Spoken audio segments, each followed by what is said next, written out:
तो सबसे पहले शुरुआत करेंगे छत्तीसगढ़ की धरती से कोसों दूर लॉरेंस बिश्नोई जेल में अपनी सजा काट रहा है, लेकिन जेल में सजा काटते काटते ये क्रिमिनल करोड़ों का आसामी भी बन चुका है। मर्डर, फिरौती और कब्जा करने से लेकर हर वो काम जिससे पैसे कमाए जा सकते हैं वो लॉरेंस करता है। और अब इस कुख्यात गैंगस्टर की नजर छत्तीसगढ़ पर है।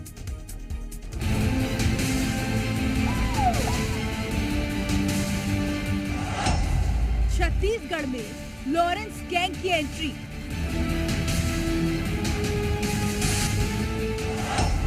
बिश्नोई गैंग का किलर कोड प्लान।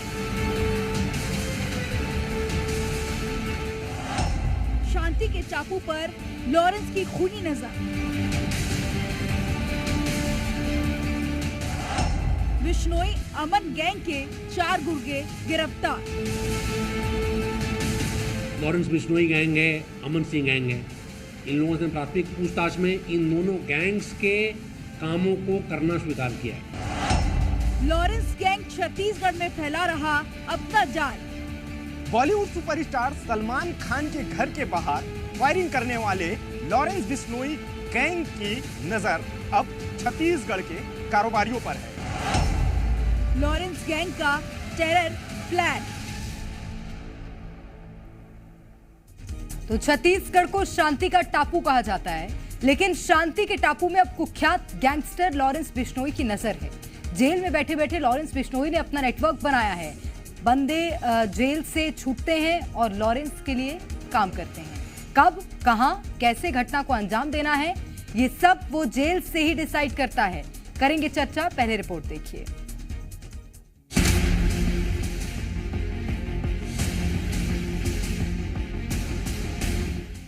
अपराध की दुनिया में लॉरेंस बिश्नोई गैंग कुख्यात है और अब इस कुख्यात गैंगस्टर लॉरेंस बिश्नोई की नजर शांति का टापू कहे जाने वाले छत्तीसगढ़ पर है। गैंगस्टर लॉरेंस अब छत्तीसगढ़ में अपने डर का खूनी साम्राज्य फैलाने की कोशिश में है। इसके लिए बिश्नोई गैंग ने छत्तीसगढ़ के कारोबारी और ठेकेदारों को अपना निशाना बनाना शुरू कर दिया है। लॉरेंस का गैंग एक बड़ी घटना को रायपुर में अंजाम देने वाला था, लेकिन उससे ठीक पहले पुलिस ने गैंग के 4 सदस्यों को दबोच लिया। प्रदेश के 2 बड़े कारोबारी को शूट करने की सुपारी मलेशिया से दी गई थी। बताया जा रहा है कि 27 मई का वो दिन तय किया गया था जब कारोबारी को शूट करना था। इतना ही नहीं, बकायदा रेकी भी कर ली गई थी और घटना को अंजाम देने के बाद कैसे फरार होना है इसका भी रोड मैप तय कर लिया गया था। छत्तीसगढ़ तेजी के साथ विकास की ओर अग्रसर हो रहा है। यहाँ बड़े बड़े उद्योग खोले जा रहे हैं। यही नहीं बल्कि यहाँ के कारोबारी अन्य राज्यों में भी अपने कारोबार को फैला रहे हैं। ऐसे में अब इन कारोबारियों पर अंतर्राष्ट्रीय गैंगस्टर की नजर पड़ गई है और इस बात का खुलासा कुख्यात गैंगस्टर लॉरेंस बिश्नोई और अमन साहू के पकड़े गए शूटरों से हुआ। ये शूटर प्रदेश के 2 बड़े कारोबारियों को मारने पहुंचे थे। इसमें एक कारोबारी का झारखंड में 1200 करोड़ का प्रोजेक्ट चल रहा है। दूसरा कारोबारी कोयले से जुड़ा है जो रायगढ़ का रहने वाला है। दोनों कारोबारियों से पिछले 1 साल से प्रोटेक्शन मनी की मांग की जा रही थी। देने से इनकार किया तो उन्हें मारने शूटर भेजे गए, लेकिन बड़ी घटना को अंजाम देने से पहले पुलिस ने आरोपियों को धर दबोचा। छत्तीसगढ़ पुलिस की माने तो लॉरेंस बिश्नोई गैंग के शूटर्स प्रदेश की धरती को लाल करने की पूरी प्लानिंग करने आए थे। कारोबारियों की रेकी हो चुकी थी, दिन और समय तय किया जा चुका था, लेकिन उससे पहले शायद कारोबारी की भगवान ने सुन ली, जो पुलिस को देवता बनकर लॉरेंस कंपनी और कारोबारियों के बीच में दीवार बनाकर खड़ा कर दिया। मुझे कहते हुए प्रसन्नता हो रही है कि 2-3 बड़ी घटनाएं हिंसा की, औद्योगिक ग्रुप्स जो हैं उन पे जो हमले हो सकते थे उसको रोका गया है इस कार्रवाई के कारण। इस घटना में 4 पकड़े गए हैं आरोपी। लॉरेंस बिश्नोई गैंग है, अमन सिंह गैंग है। इन लोगों से प्राथमिक पूछताछ में इन दोनों गैंग्स के कामों को करना स्वीकार किया है। पुलिस ने मामले का खुलासा करते हुए बताया कि मलेशिया से इन्हें टास्क दिया गया था। मलेशिया से जो व्यक्ति टास्क दे रहा था उसका कोड नेम मयंक सिंह है। मयंक सिंह लॉरेंस बिश्नोई और अमन साहू गैंग सहित अंतर्राष्ट्रीय स्तर पर कई गैंग से जुड़ा है। मलेशिया से जयपुर के पप्पू सिंह को टास्क दिया गया। इसमें झारखंड के रोहित स्वर्णकार, राजस्थान से मुकेश कुमार और देवेंद्र सिंह शामिल थे। इसमें रोहित और मुकेश कुमार ने बाइक राइडर बनकर कारोबारियों की रेकी की।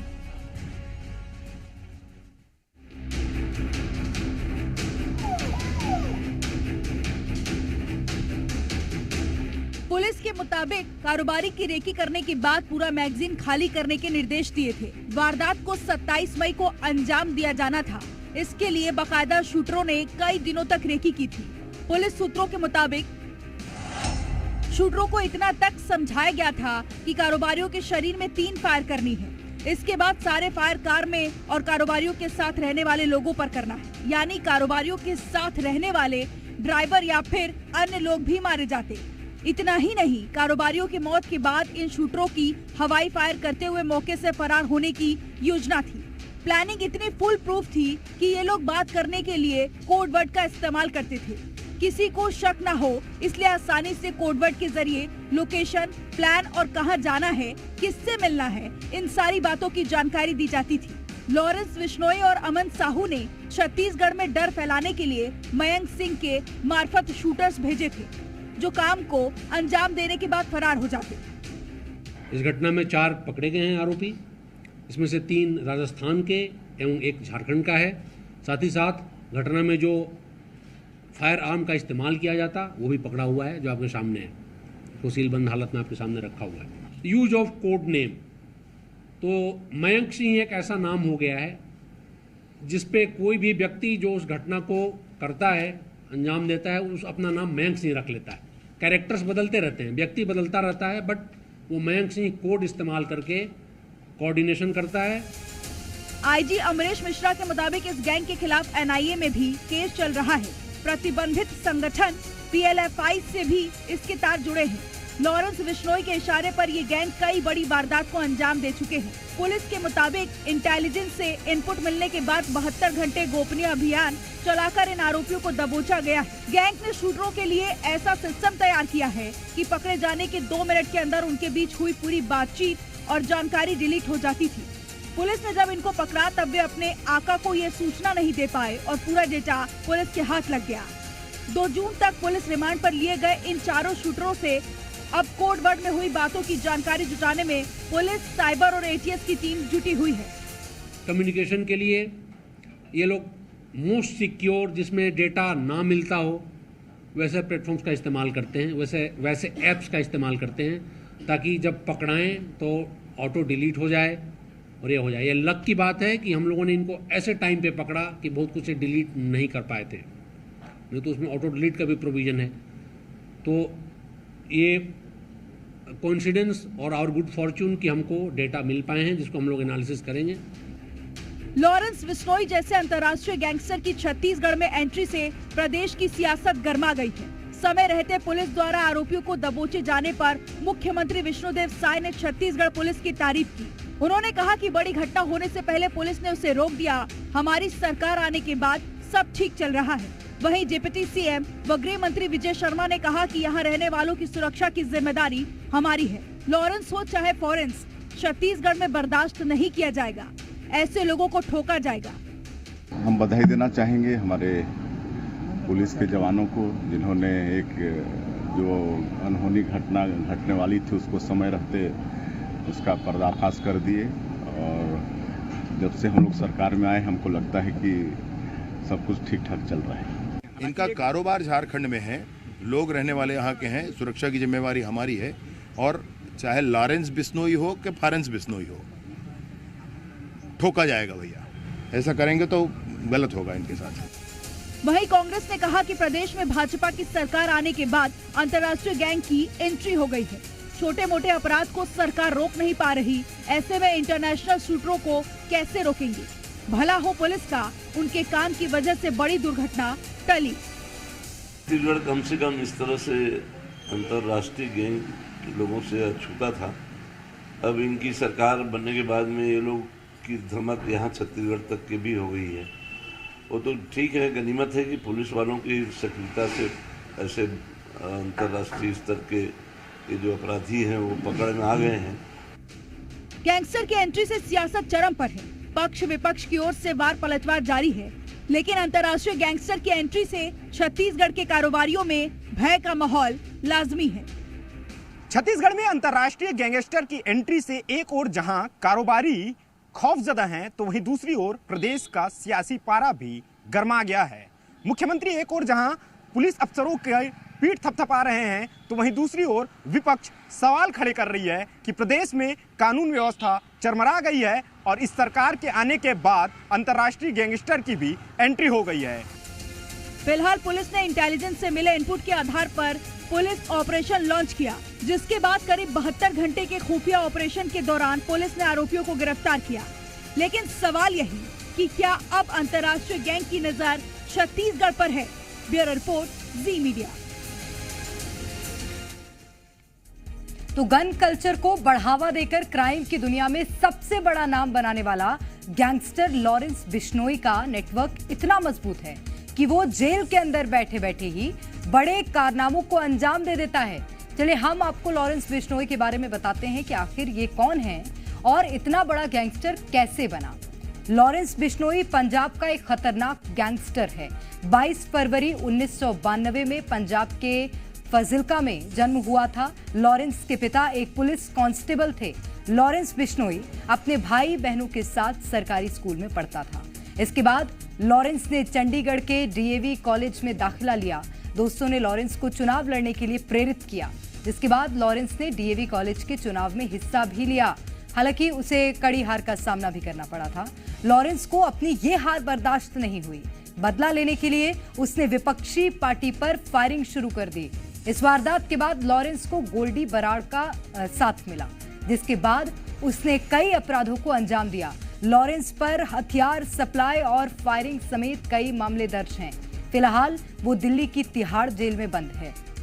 तो चलिए बातचीत करेंगे, चर्चा करेंगे। इस वक्त हमारे साथ हमारे खास मेहमान भी जुड़े हुए हैं, उनसे बातचीत करते हैं। राजेश निषाद हमारे साथ सीधे रायपुर से जुड़े हुए हैं। इसी के साथ राजीव माथुर जी हैं, रिटायर्ड डीजीपी हैं। राजेश, मैं आपकी ओर रुख करूंगी, लेकिन सबसे पहले राजीव माथुर जी, मेरा सवाल आपसे होगा। बहुत स्वागत करती हूँ सर जी मध्य प्रदेश छत्तीसगढ़ में, और आपका अनुभव क्या कह रहा है? अगर इस तरह से गैंगस्टर पनप रहे हैं, छत्तीसगढ़ की ओर निगाहें हैं, तो पुलिस की कार्यशैली में क्या बदलाव आना चाहिए कि जल्द से जल्द इनकी गिरफ्तारी हो सके?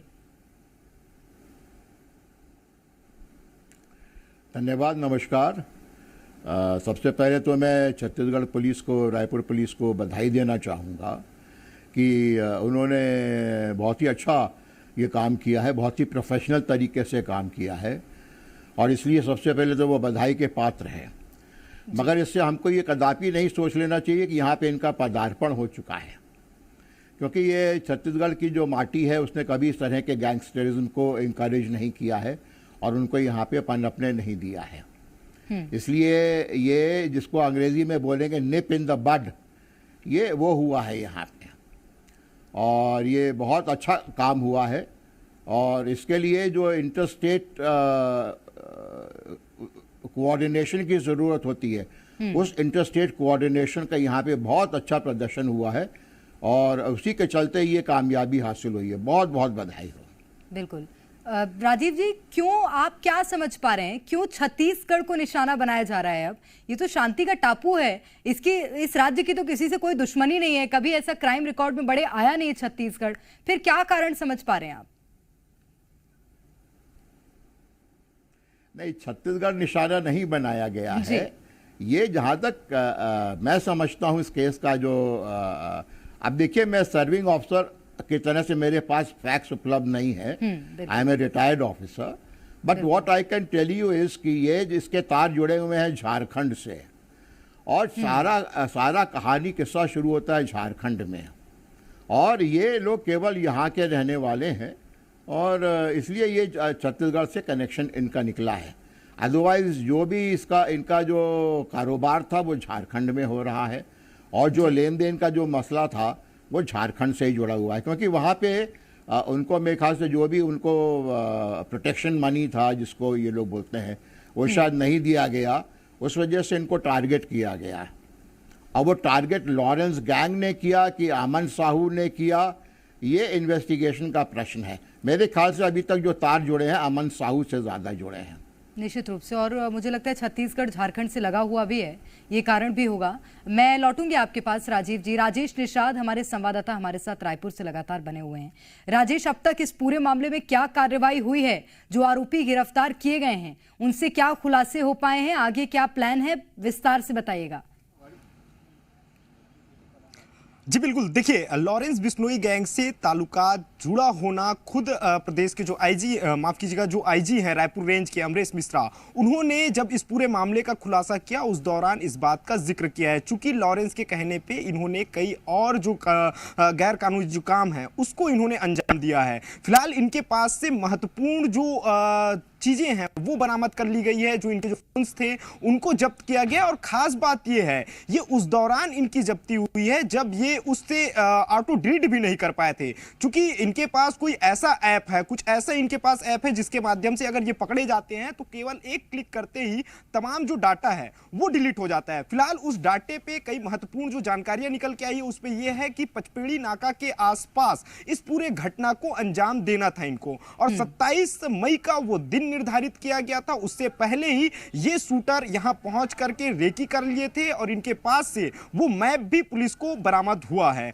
और पुलिस उस मैप के जरिए ये जानने की कोशिश कर रही है कि आखिरकार ये कहां फरार होने की कोशिश में जुटे हुए थे और वहां जाने के बाद किससे मदद लेते। और यहां जब ये राजधानी रायपुर पहुंचे थे तो यहां क्या लोकल गैंग के कोई नेटवर्क में तो ये नहीं जुड़े हुए थे। क्योंकि जिस तरह से इन्होंने न केवल वो 2 कारोबारियों का घर का पता ढूंढा है बल्कि उनके आने जाने का समय भी ये बाकायदा निर्धारित कर रखे थे कि कितने बजे ये कारोबारी गुजरता है। क्योंकि माथुर साहब ने जो बात कही है वो बिल्कुल सही बात कही है कि इनके तार जो है झारखंड से जुड़े हुए हैं। रहने वाले ये कारोबारी छत्तीसगढ़ के हैं। क्योंकि इनका व्यवसाय है वो झारखंड में चल रहा है। और सीधे तौर पे अभी भी जिस तरह से इनके द्वारा कई जो अखबार के जो संपादक हैं उनके पास भी मेल इस लॉरेंस बिश्नोई गैंग के द्वारा भेजा गया है जिसपे कहा गया है कि हमारे पास शूटर्स की कमी नहीं है, हमारे पास हथियार की कमी नहीं है, हमारा जो टारगेट है भले वो असफल हो गया रायपुर पुलिस की वजह से लेकिन हम अपने टारगेट को अंजाम जरूर देंगे। फिलहाल ये चारों के चारों जो आरोपी हैं